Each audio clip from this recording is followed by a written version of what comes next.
my unholy dwelling. Be my dear guest of honor. A nocturnal attraction here in this castle where slavery thrives. Your mastery, my delight. Pain is my pleasure tonight.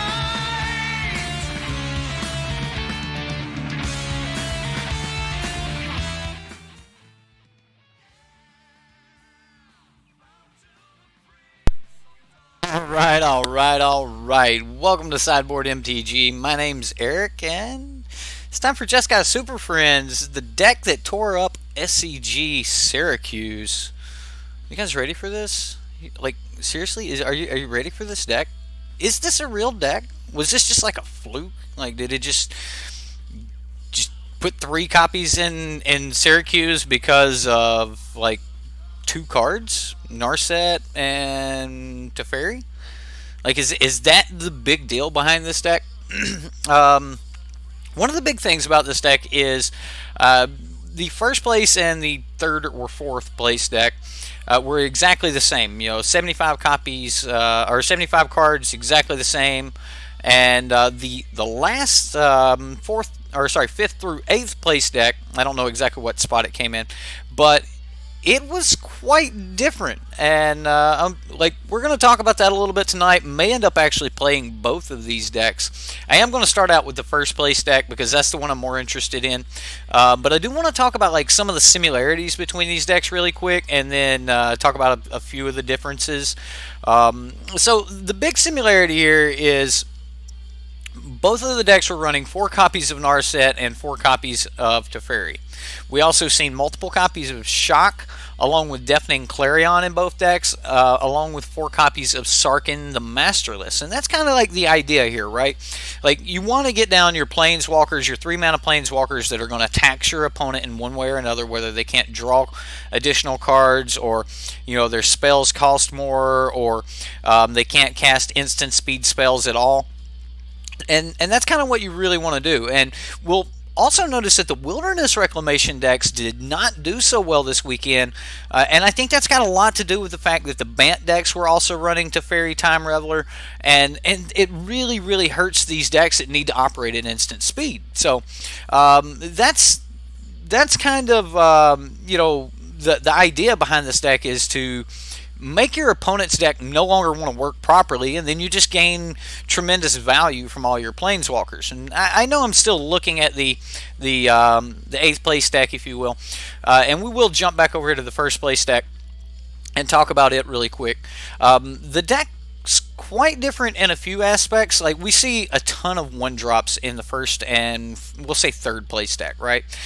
We've got 4 copies of Op, we've got 3 copies of Spell Pierce, along with 4 copies of Shock. The other one only ran 3 copies of Shock.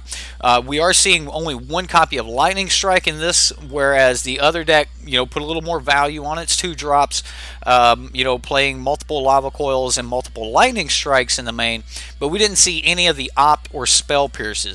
Also, we didn't see any of the Mox Ambers. Mox Amber actually showed up in this deck mainly because it allows you to play cards like Saheeli on turn 3, drop your Mox Amber, and then still get a Spell Pierce or a Shock or even an Opt off of it, generating that token, which can allow Saheeli to kind of protect herself. Also, we even seen it in it might have been the semifinals, where Zan Saeed actually played his Saheeli earlier in the game, was making tokens off of them, and then ended up, like, it might not have been on turn 5, but he played a Sarkhan, made a dragon, down-ticked Saheeli to make his token that did not have summoning sickness into a copy of the dragon to be able to swing for 4 with his token. And that's a really nice little interaction, and that's kind of the idea behind this first place deck here, is you're going to continue to play your Planeswalkers and then just immediately gain the value off of them. Right now with a lot of the Planeswalker decks, people are playing the different planeswalker decks, and they're not always just like down ticking immediately and things like that. And with this deck, you will do that most of the time. Like, you will play your Karn and just go ahead and get a body out of him, or at least, uptick to get a card, which, you're normally going to do that anyway. But in this deck, you will be making creatures a lot of the time, and that's really good. Being able to attack your opponent on different fronts is what this deck is really good at, and that's what we're hoping to be able to play around with a little bit tonight. Now, I do want to mention that the 8th place deck did run some planeswalkers that the 1st and 3rd place decks did not. Kazmina showed up in this deck, getting a little bit of play and getting a top 8 finish. We did get a couple copies of Ugin here, which was very interesting to see Ugin. Whereas I kind of see this deck as being a lower to the ground deck than one that would be casting Ugin, but the deck does have 26 lands. We see Cleansing Nova. We see Sarkhan Fireblood, allowing them to discard maybe duplicate copies of Planeswalkers and to be able to draw into more action. Also, we've seen Dovin, Hand of Control, and this kind of took the spot of Saheeli. You don't see Saheeli in this version of the deck, but we see Dovin, and it kind of makes sense that both Planeswalkers are fitting or meeting like the same purpose there, where as Dovin is going to tax your opponent, making their instant sorceries and artifacts cost more, but also being able to stop damage on something. And that's kind of what the other deck's getting out of Saheeli Saheeli Sublime Artificer, is you're playing it and then you play a spell in order to get an extra body, which will allow Saheeli to kind of protect your other planeswalkers. So it makes sense that with this massive package of 1-drops that we are seeing Saheeli in the deck. Whereas if you did start shifting into the 2-drops, you needed to main board Lava Coils, things like that. We might actually end up see this deck adopting more Dovins than we do Saheelis in the future. And that was just something I kind of wanted to talk about a little bit before we jumped into the sideboard. Now, in the sideboard, we do have some new cards here. And we've got Dovin's Veto, which, if you're playing Magic the Gathering right now, you're running into Dovin's Veto. Like, the card is the new Negate. It's rare that we actually have a card better than Negate to be able to play. And this is it. I mean, we got a Dovin's Veto. It can't be countered, so it just kind of wins those counter wars. It is staying in the sideboard, and counters themselves may become really, really weak with the sheer number of Teferi Time Revelers running around. But for now, this is going to be one of the best ways to beat the mirror matches, to be able to counter their planeswalkers, and you're going to need to be able to do that for 3 mana or less, 2 mana if you're on the draw. So these are some things to think about. Dovin's Veto is going to be huge. We've got Lava Coils in the sideboard. Legion Warboss is a 4-of. This is a really good tactic that we seen the deck do a lot this weekend. Was in games 2 and 3, when your opponent is now worried so much about all of these planeswalkers, you get to bring in these Legion Warbosses and put a lot of aggression on the board and pressure your opponent really well. And Legion Warboss is great for that. We've also got Prison Realm, which is just your other targeted removal. A lot of times if we have to bring the Deafening Clarions out of the main board, where we're not worried about like sweeping the board, or maybe they're going to be playing fewer creatures but bigger creatures, and Deafening Clarion's not going to get the job done.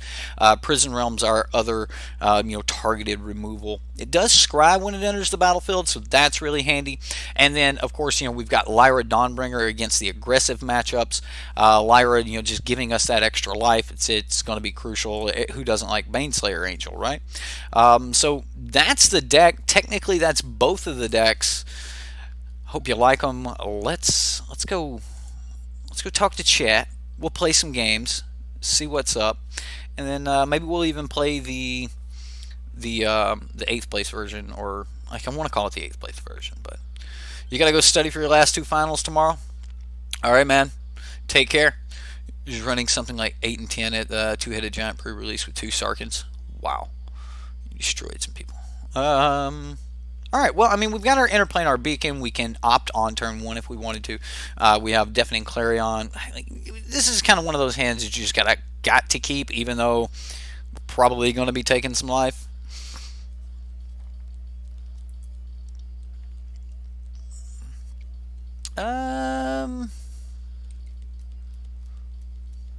Probably going to be bringing in the Sacred Foundry next turn, so I'm actually... I guess this is just as good, right? And I'm just going to pay the life.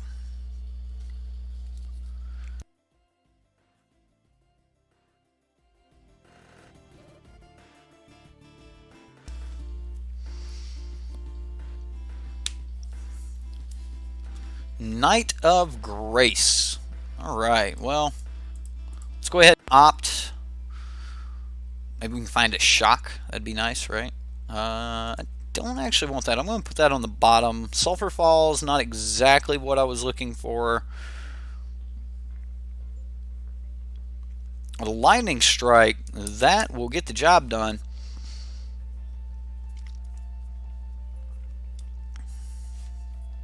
Like, I may just not want to play the Lightning Strike, though. I am just going to play Sulfur Falls because it's still double blue for turn 3. I don't want to like waste life points on land right now because I'm probably just going to take this 2.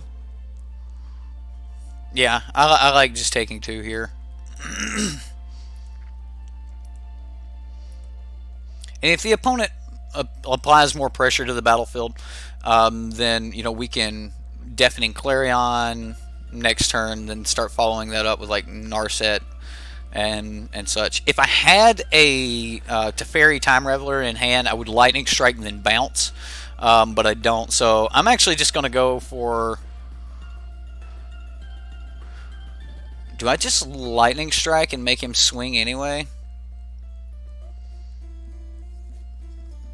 Like this way he puts more onto the battlefield, because he seems to be a little bit land. I think I'm actually going to take the line where we save our Deafening Clarion a little bit. See if we can make him overextend just a little.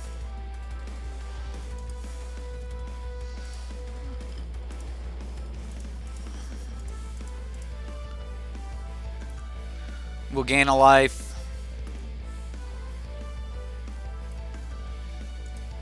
I mean, yes, he gets the Narset here, but the chances of us getting something back, like Teferi Time Reveler, that's pretty good. That's pretty good. And now he has to come up with a black source, like a black creature or something to be able to kill the Narset. Otherwise, Narset gets to set at 1. And then we get to Teferi Time Reveler and start gaining advantage from there. Wow, just swung at us. Just didn't care about the Narset. Wow.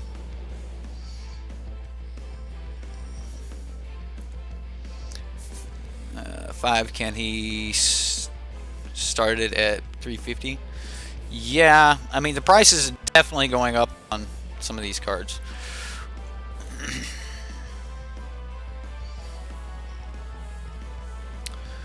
Alright, so I actually think I'm just going to down-tick Narset here. A Teferi Time Reveler. Alright, well,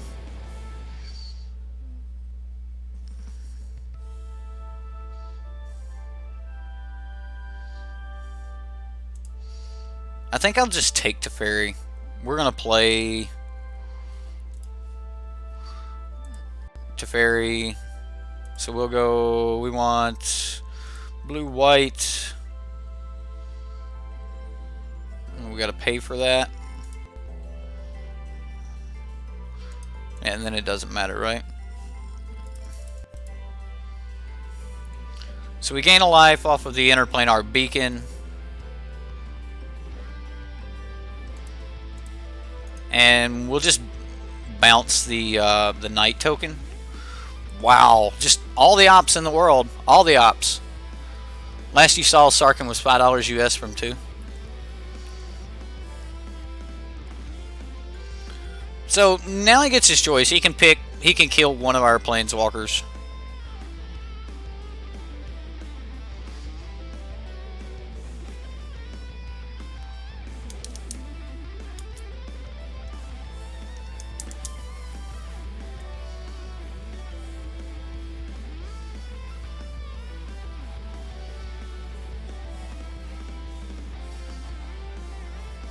Would love to come up with something like shock off the top, something like that.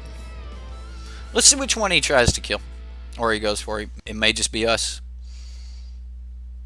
Still just going straight for us. That's all well and good, I guess. I mean, he's not worried about the static effect of drawing more cards. Doesn't seem to be worried about instants or sorceries. There's a history of Benalia. Where's my spell pierce? These should have been spell pierces. I'm going to put that on the bottom. Mobilized district. That could be handy.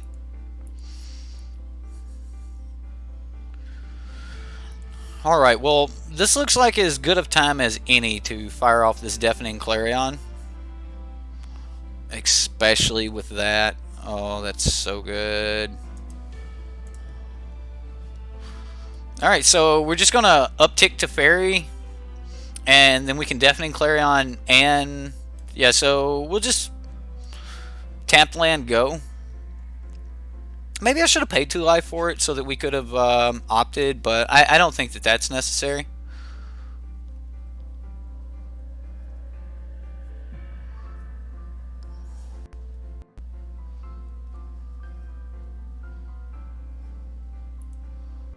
Alright, he makes a dude. This could be bad. Like, he could have some way to just blow me out here. Think he's got an unbreakable formation. Like, we could have played around the unbreakable formation a little bit by sweeping before the trigger went on the stack. But we're going to try it this way.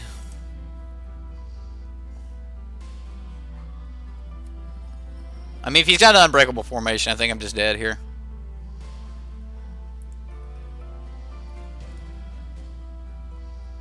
He didn't have it. Really?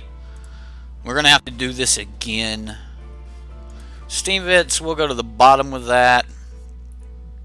That's a shock. That's good. That's really good.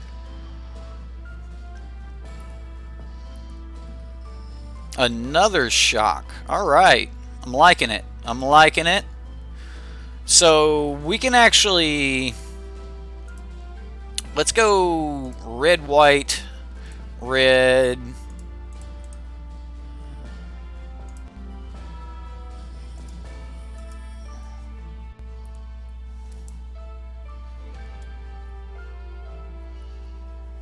I never did need that other Teferi. He was supposed to attack and kill my Teferi, and I was supposed to have to play this other one. But it just never happened. I'm going to make a dragon. And we'll uptick Teferi just to get him to where like we can use him as bounce again.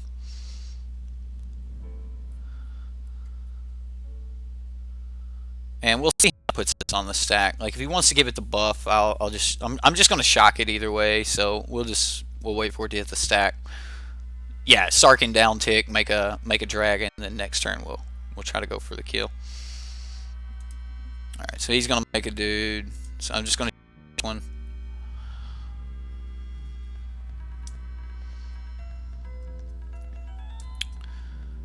You still can't believe the value of foil Narset. Yeah. Narset's, I mean, if you guys remember, like, when we were playing Jace, Architect of Thought, like, you had this pattern of neg 2 plus 1, neg 2. And by that time, Jace had just found another Jace. And that's kind of what we did with Jace at that time, was you just used him for finding another Jace. I do wish that Narset had some way to uptick on her, but she would probably be really broken at 3 mana then. Just the static effect alone gets a lot of people. Our opponent, he's been hurt on lands here, but I mean, I guess that means he's just got a handful of gas over there. I mean, we're still not through it yet. Mortify on our dragon. That is rude. Very rude, sir. And he's going to scoop it up, though. He's going to scoop it up because he knows what Sarkin can do. Wow, he completely scooped it up. Sarkhan's +1 ability: until end of turn, each player you control becomes, or each planeswalker you control becomes a 4/4 red dragon creature and gains flying. So I mean, even your planeswalkers have some evasion there. It's pretty good. Yeah, well, like, so that was our preliminary. I can't say that word. We're just not even going to try. We're just going to move. That was our first game. It was this first game I've actually played with this deck. I've read some articles on it and looked at some things. I've also been reading some articles on that 4-color. Michael Majors wrote an article on the 4-color Dreadhorde deck. We might have to play around with that a little bit. I know you guys want to see it, but personally, I think the Golgari Citadel deck's actually just better. So, you like to pair him with Semelt. Oh, yeah, because creatures you control have haste, right? Each player becomes a 4/4 dragon. Yeah, that's right. Roar. Yeah, well, my roar is more like Simba, right, than Mufasa. Yeah. That's a dad joke for sure right there. Oh my goodness. Alright. Lost the dice roll. We gotta wait on him to decide whether he wants to go first. Ran into it on Arena, just annoying. Well, ran into what? The players becoming dragons, or you ran it? Oh, the 4-color deck. Ah, gotcha. Thank you for clarifying. What do we got for lands here? Nothing now, not a nut. Mox Amber's not really going to do anything for us because we don't have a legendary creature or planeswalker. Like, not until we get up to Saheeli. The cool part about Saheeli, though, is Interplanar Beacon can make both the red and the blue and cast her. But if this would have been something like that could have casted Spell Pierce and Opt, I might have kept the hand. But I just don't think I can keep that. Even this is going to come in a little bit slow. But I think with the Scry, we can make this hand serviceable. I'm going to put that on the bottom. We'll bring Glacial Fortress in tap. Oh. What? Incubation. Look at the top 5 cards of your library. You may reveal a creature card from among them, put it into your hand, put the rest on the bottom of your library in any order. I know about this card, and I know it exists because the exile target creature aspect, in Simic on the other side of it. Incubation Incongruity. Oh, man, look at that. Look at that. I'm going to pay the life. So, yeah, like, I know the card. I just haven't seen many people playing it. It's an interesting card, for sure. The thing I don't like about it, though, is it will only get you a creature card. So you got to run some creatures that will get lands if you want to be able to go get a land or something. Boros, how you doing? I got to saying that was a dad joke was also a dad joke. Gotcha. All right. So I'm getting better at the dad jokes. Cool. Really want our opponent to like play a creature here. Like, I wanted the opponent to play a creature here for a couple of reasons. I feel that's pierceable. I really do. I think that is pierceable. Like, if he plays a creature, then we can Teferi down, tick, bounce that creature, and then we just have a good tempo race on him.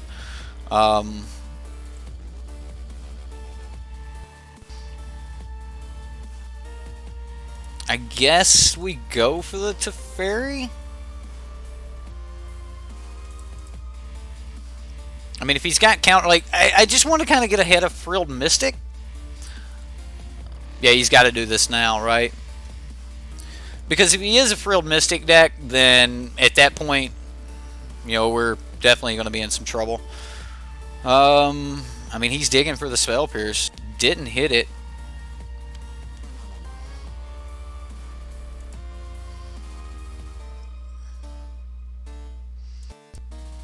And I'm going to play the Mox Amber so that we can opt.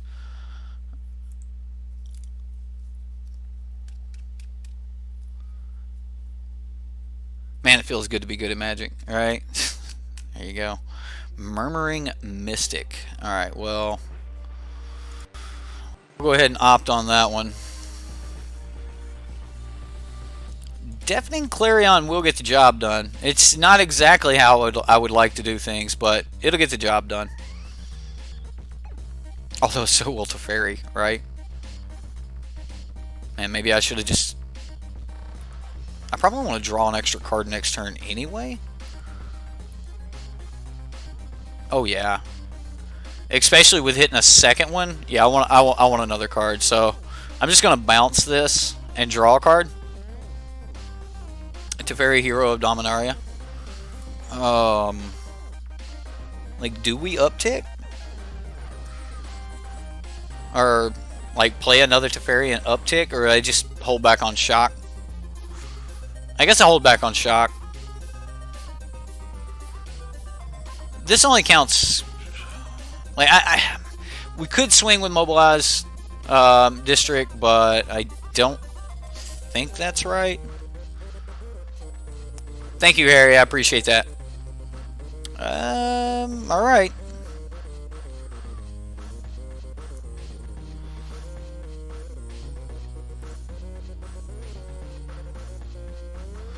And that's the second Deafening Clarion, so...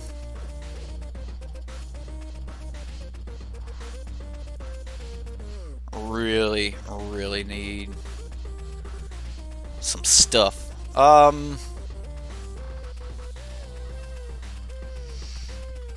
So here's the problem, guys. We don't have red mana. Like, we don't have enough red mana. There's just not enough red mana to do everything we need to do.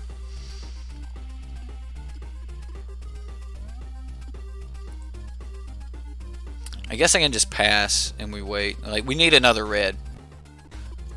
And quasi duplicate. So we will be doing it the way I thought we would be. Which is, as soon as we actually get some more red mana, we're gonna try to Deafening Clarion and shock. He has to hit the Teferi here.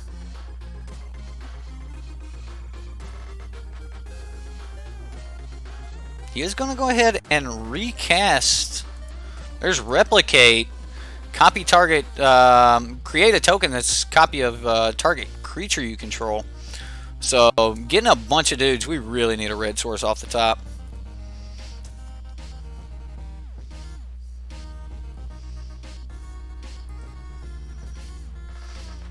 Look, I really wish this was just, as long as you controlled a legendary creature or planeswalker, it was a Mox. Like a Mox Opal, right? Whatever. Teferi at 2 will not be bouncing anything. Red source. Oh, sometimes it's just so good to be good at Magic, right? Like, do we wait? I don't think we even let him untap. I do not think we let him untap. So we're gonna go a Deafening Clarion. We're gonna go red, white. Oh man, this still doesn't do the trick, like do the real job that does it. Because now I can't kill the other two, so we need to what, get one more. Man, this still doesn't do it. Sark make a 4/4. Yeah, I think that's how I have to do this now. Yeah, we'll Sarkin make a 4/4. He'll swing some dudes at it. And we've got a bunch of Sarkin, so I guess we just need to bide time. Man, yeah, I was 1 mana short. I was really hoping we had it, like, but hey, we can only kill one of them. I was thinking we'd be able to sweep up a whole bunch of tokens and be able to kill all the Murmuring Mystics, but that's not going to be the case. Too many 5-power bodies. Would like him to not have a counter though. Only 3 of us have liked the video so far. Well, hit that like button. Hit the subscribe button if you're new. If you're watching and you're new, hit the subscribe button.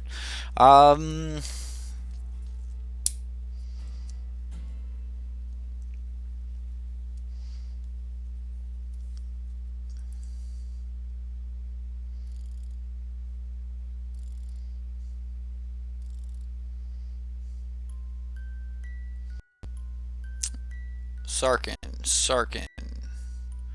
Teferi.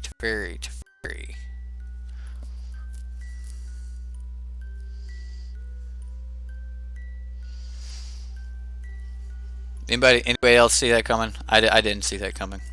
I don't think our opponent did either because he immediately scooped. For those of you that don't know what just happened, I forgot about it, but we're going to talk about it. Whenever a creature you control, a creature attacks you or a planeswalker you control, each dragon you control deals 1 damage to that creature. That is Sarkin's passive ability. So all of these 1-power creatures that are attacking are about to die because the dragon is about to shoot them down. Also, the dragon will be dealing 1 point of damage to the Murmuring Mystic, so it can now block a Murmuring Mystic. Yeah. Wow. Just arrived and added your like. Thanks, Devin. I appreciate that. Man, that's actually really cool. The opponent did say in chat that he forgot about the Teferi passive. So he was trying to do some instant speed maneuvers there. Teferi didn't allow it to happen. Plus, Sarkin was just going to wipe his board. So, like, it ended up being better than I wanted it to, or than I thought it was going to be. Alright, so Prison Realm would probably be good. Deafening Clarion's probably really good. I don't think that Shock's actually going to be that great in this matchup. So I'm actually going to take the Shocks and the Lightning Strikes out. I think Prison Realm will be good. I think Lyra will be good. Lava Coil is probably also going to be really good. Dovin's Veto is going to be good. So let's think of what else might not be good in the deck. I definitely think we're going to need the Deafening Clarion, so we can go ahead and like think about the other one and the 2 Lyras. That gives us 2 more cards. Saheeli's probably going to be alright, just because it makes like blockers. Problem is our blockers don't fly. So maybe not as much on the Saheeli and bring in all 3 Dovin's Vetoes. What do you guys think about that?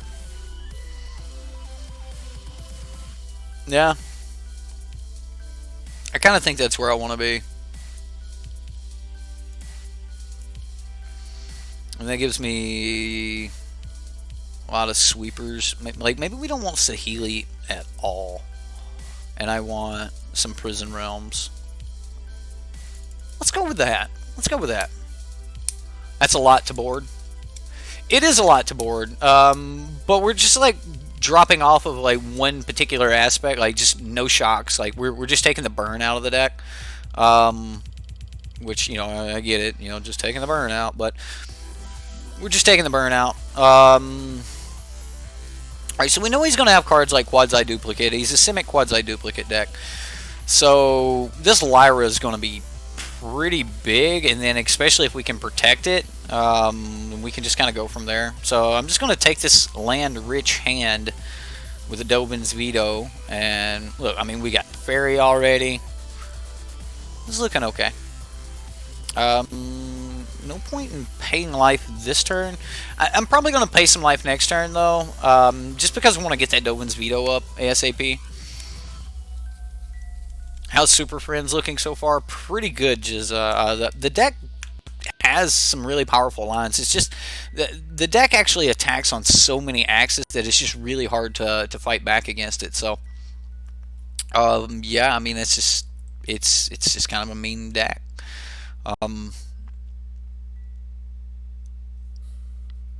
Teferi, Time Reveler, and Narset together are just, it's mean.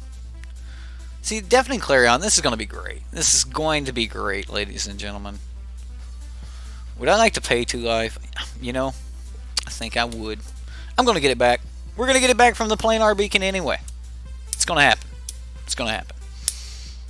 So, does he just like copy an Augur Bolus here? I mean, he revealed a card to us earlier. He revealed that he got a Discovery Dispersal off the Augur Bolus. I'll leave the revealed cards up there so you guys can see them. You got off work in time for live action? Yes! Hello. What's up, Skylar? How you doing, bud?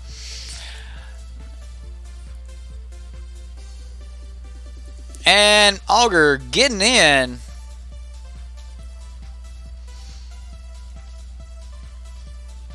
Like, do we just take the value and just counter this right now? I think I'm okay. I think I'm all right with. Like, I'm actually okay with even bouncing this Augur. Although I don't have to. We could uptick and just outrun it and just always have a bounce available. There's a Prison Realm too. Alright, let's just uptick and stay ahead of it. Unless he spell pierces me here. I mean, there's not a lot I can do about that. I don't like that Prison Realm doesn't work well with Teferi's plus ability. So what does everybody think about Tribal Horizon? You mean Modern Horizons? Tribal Horizon. You're killing me. You're killing me, Smalls. You're killing me. I mean, if we down tick, we draw a card, right? Do we want to draw a card? I love drawing cards. And then we also take his pressure off the board. But if I uptick, he hits me for 1 and I can down tick again next turn. And next turn is the turn that I'm actually interested in being able to, you know, bounce a 4-drop. So maybe that's the way to go. We'll see. Another Augur.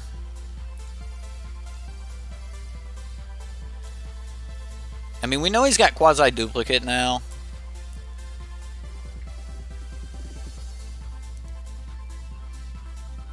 And he's tapping out. Something else with 3 power or less. Come on. Give it to me. What do you got, opponent? For 1 green, 1 blue. Is it a Growth Spiral? No, another Discovery Dispersal. Alright, so our opponent has played a Discovery Dispersal. We know he's still got a quasi-duplicate. We'll see. We will see. What's been my favorite deck this season? Bolas' Citadel, my first deck of the season. I ran across the deck and I was like, man, this is so much fun. I played a whole bunch of different versions of it and I was like, this is so bad. This is so bad. And then I like got rid of, like, once I realized that the only card you need to defeat your opponent with is Bolas' Citadel. Like, you don't need to give them all haste. You don't need to all of a sudden like give them a huge pump. You don't need to like create a bunch of mana. You don't need to draw cards. You don't need to do any of that. All you need to do is explore lands off the top of your deck and play Bolas' Citadel. With Bolas' Citadel on the stack, you sacrifice the other Bolas' Citadel and just do it again. And that's the only thing you need to do in that deck. And once I figured that out, it was pretty straightforward that, you know, it was just straightforward at that point. Like, I like that deck though. That deck is a ton of fun. I want to draw cards, but I also want to cast this Deafening Clarion. The question is like, do I cast this Deafening Clarion? Like when, right? Like when do I cast this thing? Does he have counter spells? I mean, if I wait till next turn to cast it, like I could keep up, like Dovin's Veto. Oh, he can't counter me. I forgot. They can't counter nothing. They're not nothing. Teferi, just too good. Just too good. You're playing Citadel this Friday at your local F&M. Skylar, Awesome, dude. Go watch my video on it. I know I was a little bit winded, you know, talking about all the different ways you can play it. But when it really, really comes down to it, it's... Yeah, I'll just wait. When it really comes down to it, it's a really awesome deck. It just cut all of the crap out of the deck. Like, you don't want any janky stuff. Just cut it all. And... oh, the deck's so good. Anyway, I'll play it for you guys sometime. I've got some games in with it, and it works pretty well. I do say that, like, if you're practicing it on Magic Online, you're going to play it in paper. Like, really pay attention to your triggers and stuff, because Magic Online really helps you cheat, and you don't have that privilege in paper. So yeah, but the deck's real sweet. And we won another one. So much for Murmuring Mystic. Ah, Black Label Society. Let's do it. Man, can't join that game. It's not accepting more players. Somebody beat us to the punch. You know you're running the demon in your build? Yes. So my final build, you've pretty much got 4 cards, like four cards that you can put anything you want in, and my final build ended up with 2 demons and 2 assassins trophies. Jeff Hoagland was just right about Assassin's Trophy. Like, it's too good to not play. All right, like we'll get a chance to try the Saheeli turn 3 opener. I mean, the Sacred Foundry brings everything in.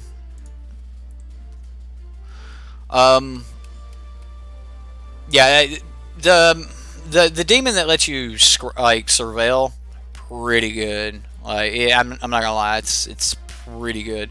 It will help you. So I could have went ahead and played the Planar Beacon, guys, so that we could have, you know, gained 2 life here, but I didn't. I just didn't do it.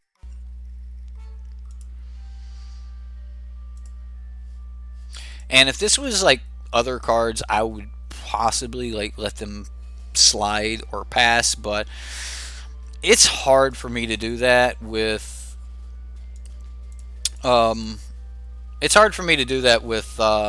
Runaway Steamkin. Like, I can't let him get away with a Runaway Steamkin. Like, I would want to save the shock so that I could play it after Saheeli, but that would just be way too greedy when something like Runaway Steamkin can technically just get completely out of range of shock. So, how do I feel about mono blue stands in the current format? I'm still playing it in paper. Just built it in paper. Actually, I didn't have it in paper. I had it in paper, and then I like gave the entire deck away. So now I've had to rebuild it, which I've got some more of the Spark cards. I've actually got 3 Planeswalkers in the sideboard of the deck right now. I've got Narset. I've got Ashiok. We'll talk about Ashiok at some point, but I've got Narset, I've got Ashiok, and I've got what's it called? Oh goodness. Narset, Ashiok, and Saheeli, yeah, in my sideboard. You know, and that's in mono blue. I mean, you can cast all of these Planeswalkers in mono blue. I want to just Karn here. Like, I almost just want to like Karn make a dude. But I think I'm going to Karn uptick. I mean, he may have like Goblin Chain Whirler or something like that. And Goblin Chain Whirler technically, like, just it would just be a blowout, you know. So I'm going to Karn uptick. We'll see if we can get a little bit of card advantage out of it. If we want to look at the cards that he's got to give us a Steam Vents or an Opt. Either one's good. Opt makes a dude. Steam Vents, more land to do more things with. And we get a Steam Vents. Cool.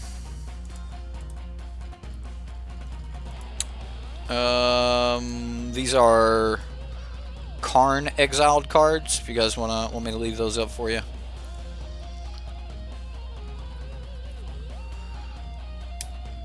Safili Ra. She's cool. Okay. I was impressed at just how clear this picture was. Like the color on it. I liked it. Why? But I kind of like Sahili.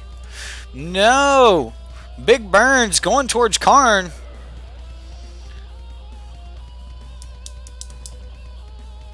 So now if he goes land, Wizard's Lightning, Chain Whirler,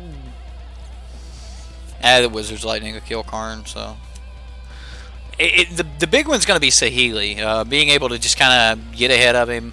If he doesn't get a land here and I get to untap for the Spell Pierce, I'm going to be really happy because most of these red decks are running Experimental Frenzy right now. And as much as like I possibly should have just held back to make sure he couldn't play an Experimental Frenzy, with him having 5 cards in hand, I didn't feel that like right now is the turn that he'll go for the Frenzy, but I could be wrong. Like maybe this is the turn that he goes for Frenzy, just because he knows that if he hits it, he's likely to just spiral out of control. So we'll see. Now, something I really liked about the 8th place version of this deck was in the sideboard. It had Tocatli Honor Guard, right? And with people running like the Citadel decks and running... Who's he coming at? Me? You're coming at me? No way do I let you get that free light up the stage, bro. No way. So yeah, the opponent was just swinging at us. He wanted to get that spectacle. So we threw a Sahili chump blocker in front of him. You feel that like Blast Zone hurt Mono Blue's position in the meta? It's possible. It is possible. I don't think that Mono Blue's quite the tier 1 deck that it was before. And you know, that's just how it goes. You know, there's cards come up and you know they set things back.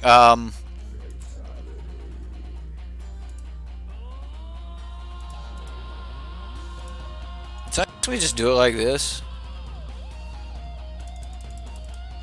And I'll play the Narset. We gain some life. Like, I kind of wanted to just take the life, but I don't want to give him the free spell, you know?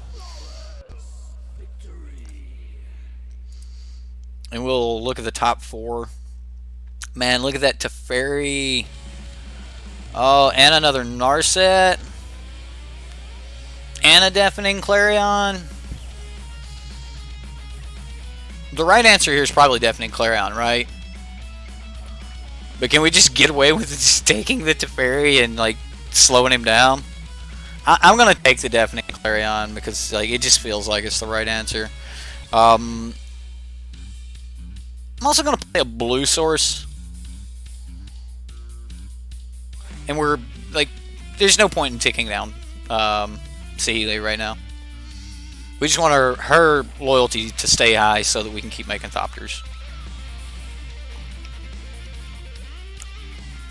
So if we opt into like a shock on top, it'll be easy to make some dudes, get rid of this. He's going to scoop it up. Really? We would have opted into a Hollowed Fountain because I would have pitched the Glacial Fortress. We would have got a Hollowed Fountain. And then our draw for the turn would have been another Sahili Ra. Alright. Game 2. Okay, so I'm going to take Big Teferi out. I'm going to take 1 Sarkin out for 2 Lyras. And that's just because against Red Deck, I don't feel like I'm always going to have that chance to get deep into the late game. So I'm going to cut some of my higher end of the deck off. Man, is that music just too loud or what? Anyway, we're gonna take some of the higher end out. I know Sarkin makes a 4/4, and that's really, really good. I don't feel that Spell Pierce is like the greatest thing in the world, but it's also not the worst.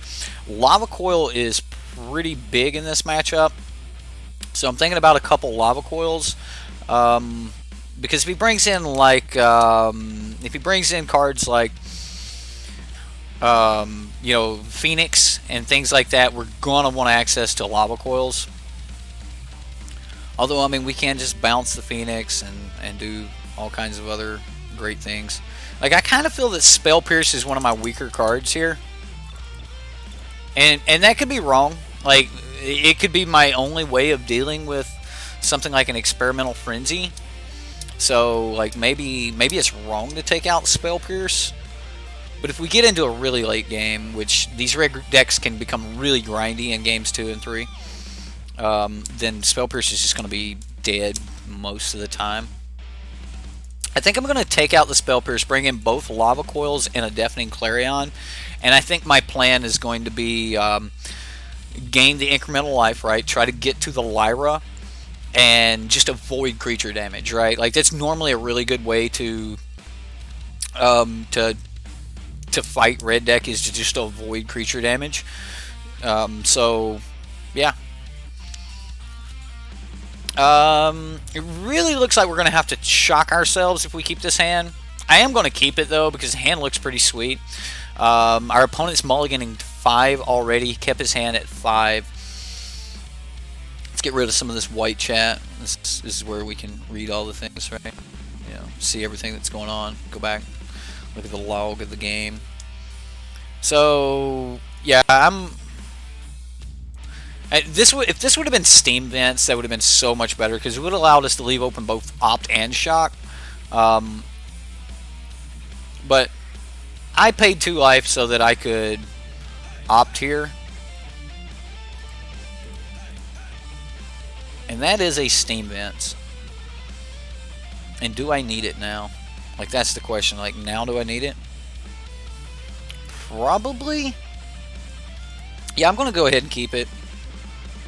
Because, like, Narset's just going to be getting other things. So what are we worried about here? Like, Goblin Chain Whirler? You know what? I'm just going to play the Sulfur Fall so we can buy our time and pass the turn. Madness, little reminder. Oh, by the way, Mardu over on the Sideboard MTG subreddit by Madness. Go over there and give that a vote if you like and want to see that deck. If you have a deck that you want to have played on our Subscriber Sunday, don't forget to look in the link in the description box below. Go over to our Sideboard MTG subreddit. Post your deck. Just all you gotta do is throw a link to your deck up, and you know, make sure it's a magic link. Come on, people. I say this because people have done it. I am going to shock this. I think it's just a good time to go ahead and use it. I mean, he did get to opt off of me, and I'm not real happy about that.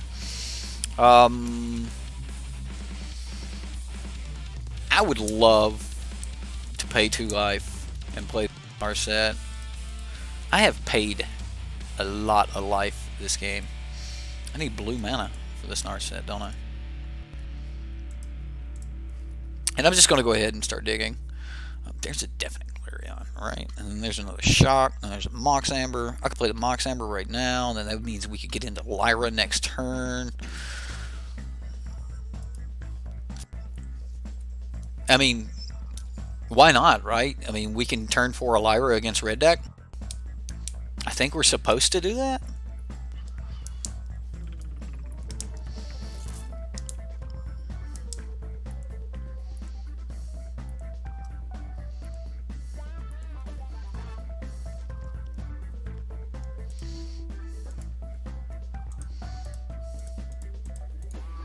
I mean, he's got 3 cards left. He could easily destroy our Lyra. Like, I mean, he could drop some cards down and just get ahead of Lyra here. Runaway Steamkin on top, so he's going to play that. Light up the stage for 3 mana.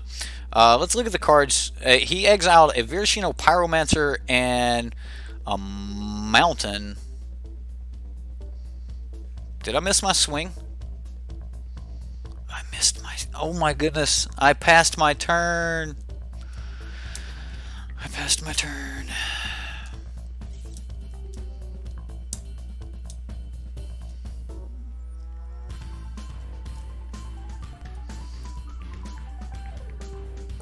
Yep, that happened. It happened. I can't help it. It happened. And down goes Narset. We can still make white mana here.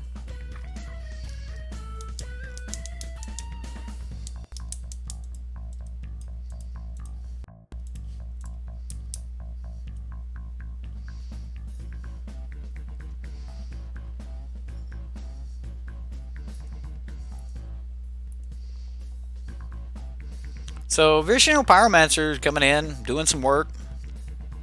We do have to, like, I was supposed to hit that Chandra last turn.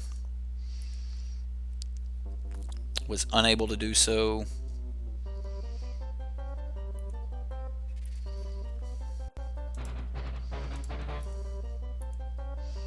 So we will go ahead and hit Chandra.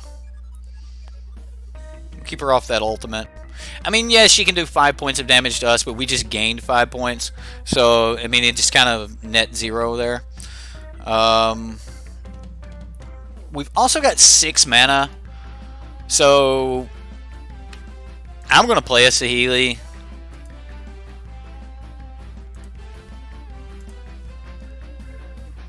And then I'm going to play a Narset.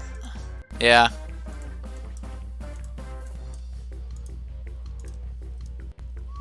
And this will make a dude that'll chump block for us a little bit. And it'll give us a little bit more action.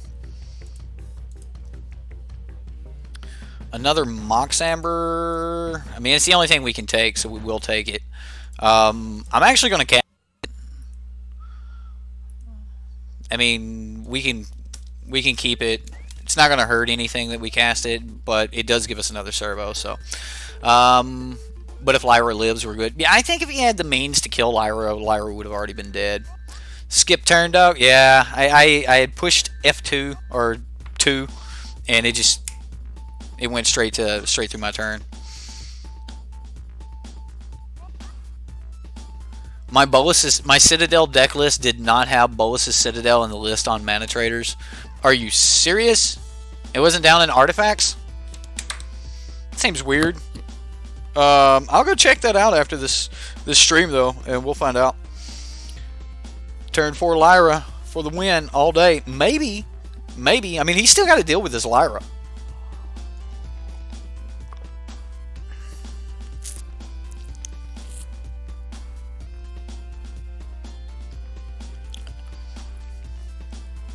See, the problem with turning your artifact into another copy of Lyra is it would still be legendary, right? Like, if this had that, like, no legendary rule, that would be pretty sweet.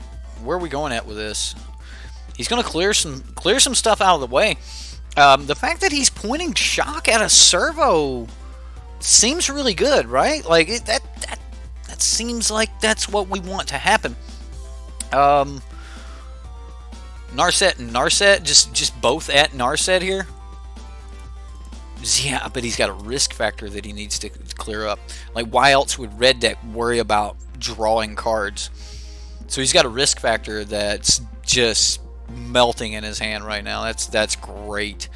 That is great. All right, well, I'm going to go ahead and clean up the Chandra issue here.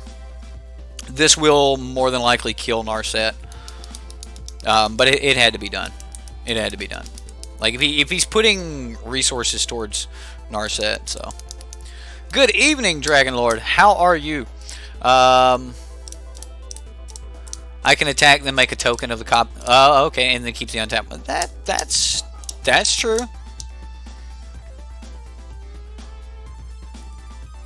Okay, so he did point it at us instead of at Narset. Oh no, he pointed it at Saheeli. Not liking the Saheeli, huh? Well, I wonder how he's going to feel about this. Maybe I should have done that with the Mox Amber, because Mobilize District becomes a dude for free right now. right? Maybe I should have thought about that.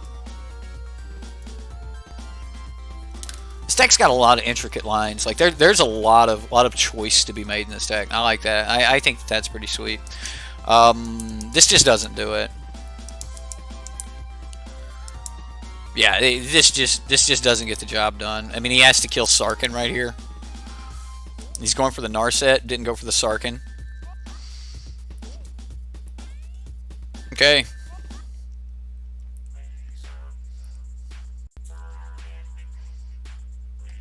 I'm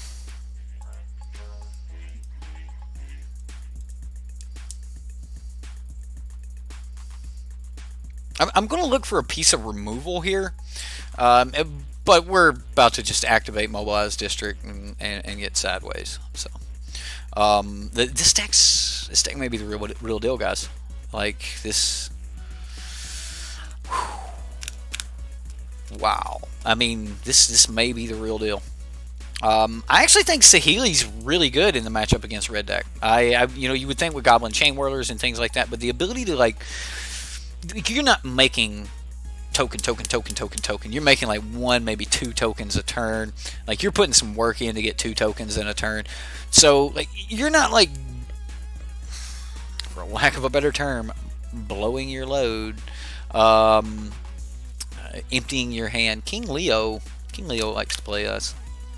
You're not wasting your entire hand playing, like a bunch of things, making a bunch of servos, and then just getting Goblin Chain Whirler. A lot of times, that's what we think about when we think about Saheeli. We're thinking about decks that just churn through their deck. They got a lot of cantrips, and those cantrips make tokens. Trying to do some type of Psy Master Thopterus type thing. That's not exactly what this deck's kind of got in mind. It's really just trying to get a little incremental value off of the Saheeli as you're playing your other planeswalkers and removing your opponent's creatures and just drawing a little bit. So yeah, it does have some cantrips, it does have some other things to it, but all in all, the deck's just like really straightforward, and seems to play really well. The deck seems really consistent. So and I think that's got a lot to do with Narset. We've seen Mox Amber come in handy a couple times there. I really like the idea of Mox Amber in this deck. Spell Pierce was handy. Opt, Shock, I like all of it. When we do get over to the other side of things, we've got Dovin Hand of Control. Now, I am about to play a game here with Dovin Hand of Control, and that's really one of the big things I wanted to take away from tonight. Was I wanted to see if the package of Dovin and Ugin would be better than the package of Saheeli Karn. Because that's kind of the two major differences in the two decks, right? Like, I feel that a lot of the 1-drops and the Mox Ambers have all been added because of the inclusion of Saheeli, and I feel that this particular version of the deck didn't do that because it just didn't need to. Now, this version also runs, another 3-mana walker that we don't normally have. So we've got like more walkers overall. I want to see how Kasmina matches up. Like, we got to see how the other deck did versus red deck. We got to see it versus some jank stuff, and that's all well and good. But I want to know how Dovin Hand of Control plays. So we're gonna jump over and we're gonna play this version of the deck. And DeBrain 74. All right. So we're gonna jump over and play this. You did turn 3 Nissa game 2 and 3. Yeah, it's mean. It's mean, dude. You stomped it with your mono green deck, mostly because you run Force Landing in your sideboard.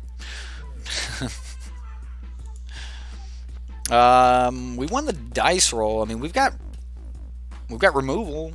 I mean, if we're against an aggressive deck, this is the way to go. I assume we're going to draw a Planeswalker. They're like creatures in our deck. Like, they're going to be there. We're going to get one of them. It's a painful hand, right? It's a painful hand.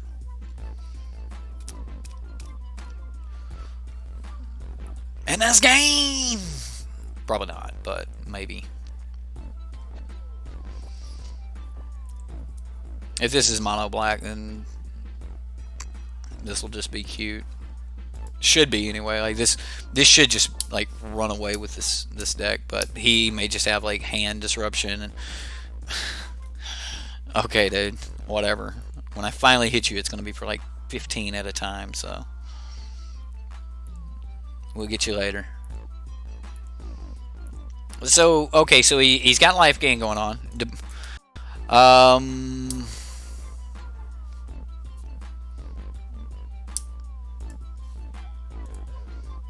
sure. I mean, just pass the turn, right? Sideboard. Have I looked at my Narset list? Have I looked at your Narset list yet? No, that's the one you want me to play, though, right? Like, that is the list you're wanting me to play? Matter of fact, I've got a... Let's... I guess we'll do that. I've got a spot tomorrow. Alright, yeah. Oh, man, come on, Lincoln. Why you gotta mess with my pen? You can wait, dude. You just chill. Alright, alright. Dragon Lord. Dragon Lord's Nar set list. I'm probably going to scrutinize the deck, like as far as mana and everything else goes. Like anyone who kills that stream boss, like I'm going to do everything I can to give my opinion on the deck. I'm killing this thing. To give my opinion on the deck, so like prepare for that, I guess. Some people don't like it when I do it, but whatever. Oh no! Can we undo?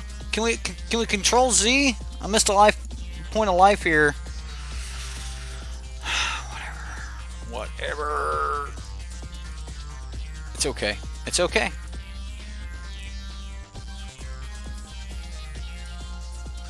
So we're doing it. Dovin is doing his thing. I got you listed. I'll pull your deck, and we'll probably run that tomorrow. We'll pull it up and do it live, and everyone will talk about it, and that might be a problem.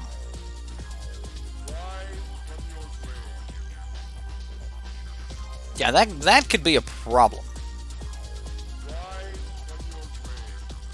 Well, I know where we're down ticking Dovin at now.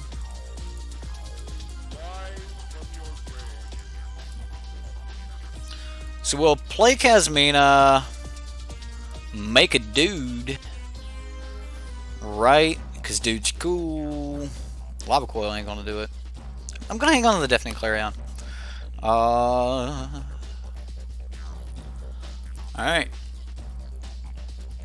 I mean, the Phylactery Lich can't do anything for like 3 more turns. Kasmina can make us a couple more wizards.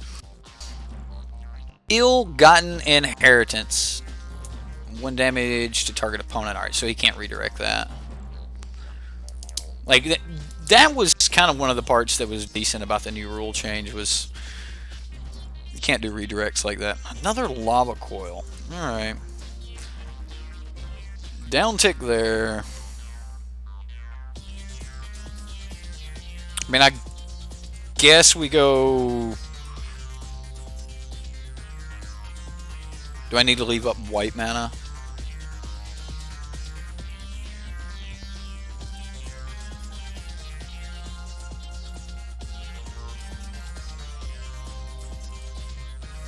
Oh, goodness. Tapping with this thing is such a pain.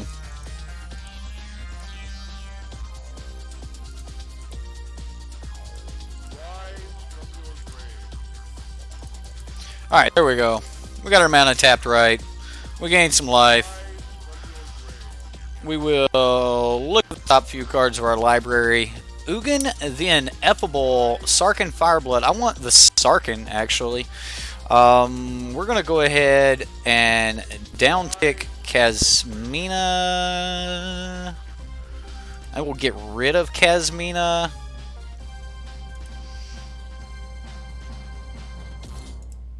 Yep, we're gonna play that. Have we used everything? We've used everything. All right. we shall pass the turn. So this turn we actually get to get in the air, and that'll be handy this next turn. Like we can swing for 12 in the air, or I can make a flyer, which is probably pretty good.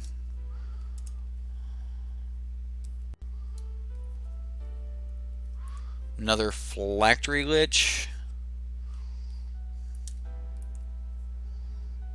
Alright, so Dovin's only got one more turn. That's a Teferi Time Reveler. We want to put that in the graveyard? I'm going to say no. Alright. So let's look at things. We've got 2 phylactery liches on the battlefield. We can use Teferi to bounce the Fountain of Renewal. We bounce the Fountain of Renewal, we've gotten rid of indestructibility on phylactery liches indefinitely. We could also end up drawing an extra land off of that, which means we could also Deafening Clarion along with that.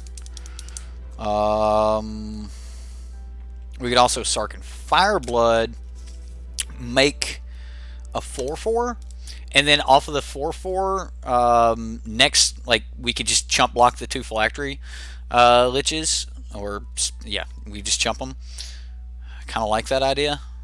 And then next turn, Deafening Clarion plus the bounce, I guess. Yeah, I'm going to go this route with it, guys. You know what? I'm not supposed to do that yet, am I? I am supposed to look and see what else we have. I need more information, right? And then we're still going to down tick here. We're going. All right, so we're back on the plan now that we didn't get anything off the Narset.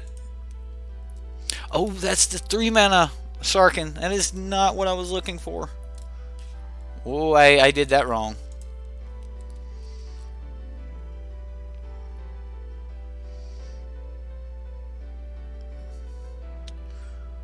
Ooh, that is not how this is going to work then.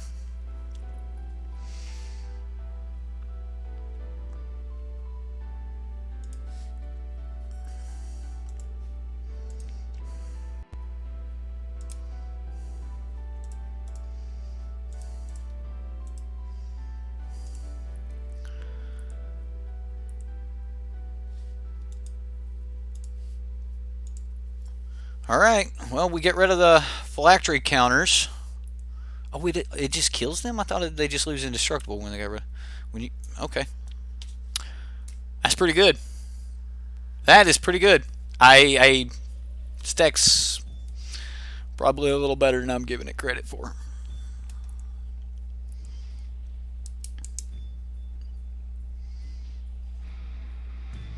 It actually turned out alright. Yeah, I'm not used to this Sarkin being in the deck, so I don't know why I didn't look at the converted mana cost. I just seen Sarkin. I need to read cards a little bit better, I guess. Okay, so he's going to get the opportunity to kill one of them here.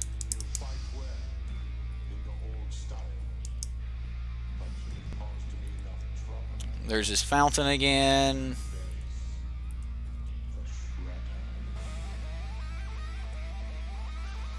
At Teferi. Both at Teferi? Well, I'm going to kill one of them just to be killing one. I mean, technically I can't save Teferi anyway.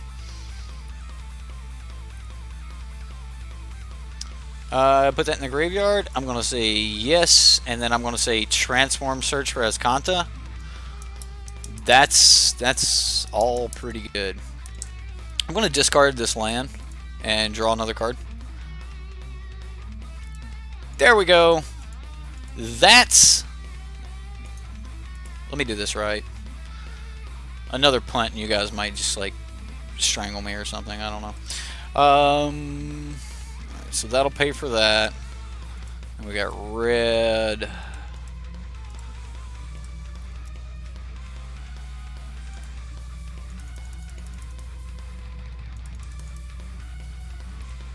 Gain a life. Make a dude.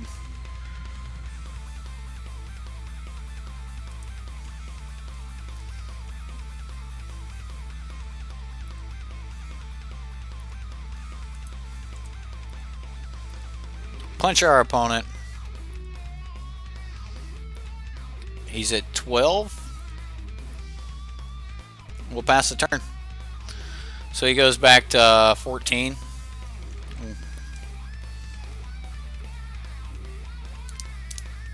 We ain't gonna strangle you if you're already joking, right? What's the point? Yeah, well, this deck's really sweet. That was his last card. So I assume he's gonna try to finish something off here. And then we're gonna shock him. It's gonna be a shocking experience for him. It's gonna be great. He's gonna love it. It's gonna be great.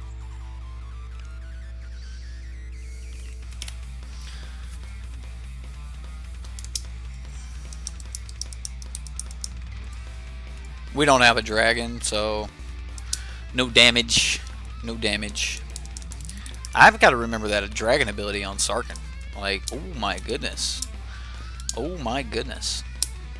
Alright, so, like, we get a chance to play with Dovin and Baby Sarkin there. We seen Ugin, didn't need Ugin, which is kind of how it felt in the other games. Like, we were just never really looking for an Ugin. I understand how good Ugin can be, though, and it might actually be a worthwhile sideboard card. I just don't think that the Ugin is, like, really necessary in the deck. Dovin was good. I did not realize that we lose, that the Phylactery Liches are just sacrificed. It's been a long time since I played with a Phylactery Lich. The card's cool and all, but it's really kind of niche. But I thought they just lost Indestructible when the thing left, so that's what I get for thinking I know what a card does and not reading it. Lessons learned, right? Anyway, that's just about gonna do it, guys. What do you think about the deck? Let me know in the comments, like, you know, if you guys like it or whatever. And, you know, like, if you guys are going to be playing it, do you think it's the real deal? How do you think you would beat it? Like, you kind of just have to have Spell Pierce, Negate, like, just constant removal or constant question, why no Gideon? I was curious about that myself, why no Gideon? Especially when the plan is to attack with your Planeswalkers, right? Like, seems like Gideon would have been good. I don't know. I don't know why no Gideon. Kasmina was good. I always forget that Kasmina allows you to loot, right? So that was pretty good.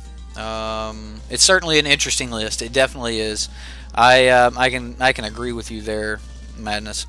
The Spell Pierces and Dovin's Vetoes, Negates, cards like that are going to be premium when you're trying to fight against this deck.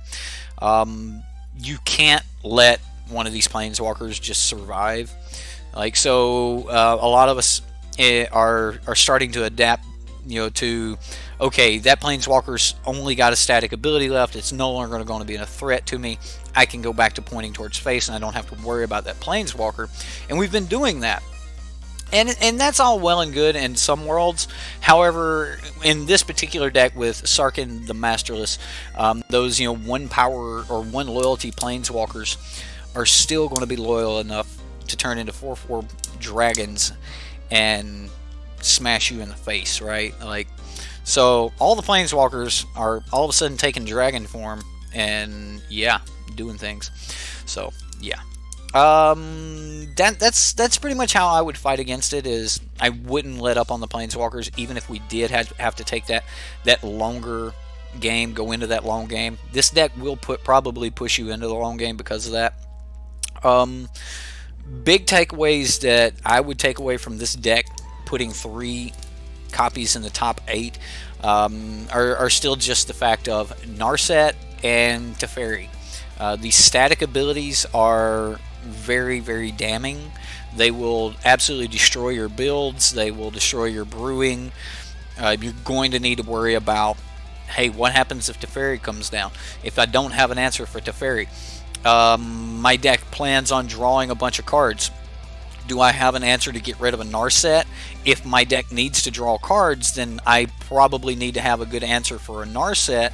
And unfortunately, Sorcerer's Spyglass is just not going to do the job anymore. Like, in the past, we could, you know, use Sorcerer's Spyglass because it would stop them from being able to activate abilities and such, whereas it's the static abilities on some of these planeswalkers that are affecting us as much as they are. So just some things to think about as you're going forward, and you will be running into this deck at some point in your F&Ms in the next week or two. People are going to be trying to play this. Plus, you know, a lot of people already have their Deafening Clarions. Everyone's got their Shocks and Lightning Strikes. And when it comes down to it, Teferi and Sarkhan are the two, you know, rares that everyone has to pick up. Cards like Dovin, cards like Saheeli Ra, and Narset are all uncommon, so you know these are going to be found. A lot of people already have their copies of Teferi, Hero Dominaria, and things like that. So the deck's not going to be really hard for people to put together, and people who played Jeskai Control a couple seasons back still have most of the cards they need for this deck. So putting it together is not going to be really hard. So I would expect to see it. So that's where I'm at on the deck. Seems like it would be better than Ugin and would keep the pressure on even when Sarkhan is not out. Right, well, the Planeswalkers themselves do a good job at keeping pressure on because most of them make creatures in some way or another. Like, you know, Sarkhan making dragons, or which stick around even if Sarkhan dies. Karn can come down and make an artifact. Saheeli can make artifacts that help support Karn, you know, and things like that. Psymaster Thopterist might be an idea, but I doubt that I would want to run that with only 2 artifacts in the deck. So maybe that's like if you wanted to run some type of Planeswalker there's probably just not enough control spells for it. So maybe that's just a bad idea. It looks good. You might try to build it on Arena and see how it plays. I think it'll play really well for you, Rocker. Yeah, you like Fibblethep though. Fibblethep did not make the cut in any of the 3 decks that that showed up. There are some of these Jeskai decks that are running Fibblethep, but the Thep isn't worth it. So yeah. Alright guys, that's going to do it for me tonight. Don't forget to hit the like button, the subscribe button on your way out. Hit the like button. Helps me out a lot. And, you know, if you're new, subscribe, bell for notifications, all the YouTube things. If you want to help support the channel, there's a lot of ways you can do that. You can do it here on YouTube Gaming. Just hit the join. If you want to help out on Patreon, you can do that as well. That's just about going to do it. My name's Eric. Stay awesome. We'll see you next time.